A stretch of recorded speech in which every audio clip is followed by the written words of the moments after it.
You ask Tiger to solve. This deals with linear equations with one unknown. The final result is x equals 2.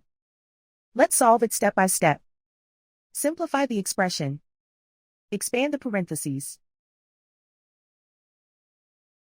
Multiply the coefficients. Simplify the arithmetic.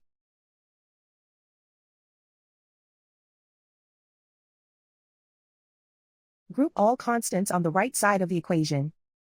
Add 9 to both sides.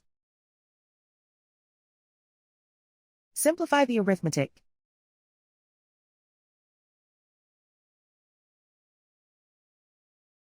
Isolate the x. Divide both sides by 28. Simplify the fraction. Find the greatest common factor of the numerator and denominator. Factor out and cancel the greatest common factor. And so the final result is x equals 2.